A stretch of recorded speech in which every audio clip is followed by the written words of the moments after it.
வணக்கம். தமிழ்நாட்டில் எலெக்ஷன் 23ஆந்தேதி நடந்தது. 4ஆந்தேதி ஓட்டு எண்ணியாச்சு.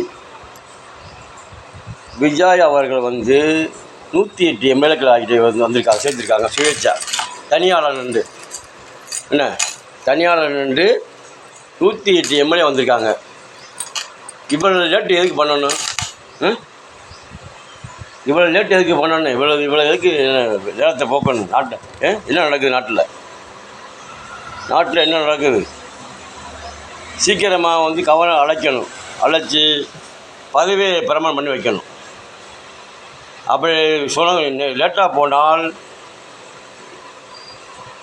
அடுத்து வரும் தேர்தலில் 234 தொகுதியும் விஜய் அவர்கள் தான் வருவார்கள். அவங்க தான் அடுத்து வரக்கூடியவர். அவர் தான் 234 தொகுதி முதலமைச்சர். அவர் தான், எதிர்கட்சிக்காரன் அவர் தான். ஏன்னா அவர் ஆயுள் உள்ள வரைக்கும் சுயேட்சை நின்று சுயேட்சை கட்சி ஆரம்பித்து சொந்த காசில், சொந்த உழைப்பில், யார்கிட்டையும் காசு வாங்காமல், எந்த கட்சி காசும் இல்லாமல்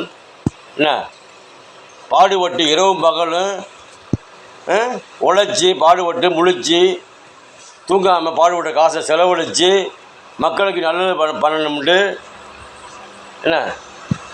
மக்களுக்கு நல்லது செய்ய தெரிஞ்சு தான் ஓட்டு போட்டிருக்கோம். யாரும் சொல்லி ஓட்டு போடலை.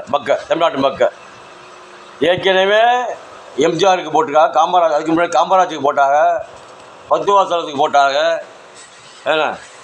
கருணாநிதிக்கு போட்டாங்க, ஜெயலலிதாவுக்கு போட்டாங்க, இப்போ ஸ்டாலினுக்கு போட்டாங்க. விரும்பி தான் போட்டிருக்காங்க. அப்போ போட்டது அதே மாதிரி தான் இப்போ விஜய்க்கு விரும்பி போட்டு தமிழ்நாட்டு மக்கள் போட்டிருக்கு. தமிழ்நாட்டு மக்கள் விஜய்க்கு தான் போடுறோம், அவருக்கு தான் போடுறோம், அவர் நம்மளை பாதுகாப்பார், தமிழ்நாடு இப்போ பார்ப்போம் அப்படின்னு தான் மக்கள் போட்டிருக்கு. ஏற்கனவே காமராஜுக்கு போட்டவங்களும் போட்டிருக்காங்க, ஜெயலலிதாவுக்கு போட்டவங்களும் போட்டிருக்காங்க, எம்ஜிஆருக்கு போட்டவங்களும் போட்டிருக்காங்க. எடப்பாடி சும்மா வந்தவர். ஜெயலலிதாவுடைய இதை குறை 4 வருஷம் அவர் ஆண்டிருக்காரு. அவர் சொந்தமாக அவர் கட்சி இல்லை, எம்ஜிஆர் ஆரம்பித்த கட்சி. அட்டால எம்ஜிஆர் ஆரம்பித்தது, அண்ணா ஆரம்பித்தது, இப்போ விஜய் ஆரம்பித்த கட்சி இது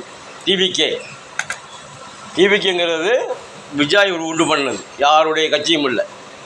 ஆனால் சீக்கிரமாக அழைத்து பதவியை பிரமாணம் பண்ணி வைக்கணும். அப்படி இல்லை என்றால் வரும் காலங்களில் 234 தொகுதியும் விஜய்க்கு தான் கிடைக்கும். முதலமைச்சர் அவர் தான், எதிர்கட்சி அவர் தான். இது தமிழ்நாட்டு மக்களின் அடுத்த தீர்ப்பு.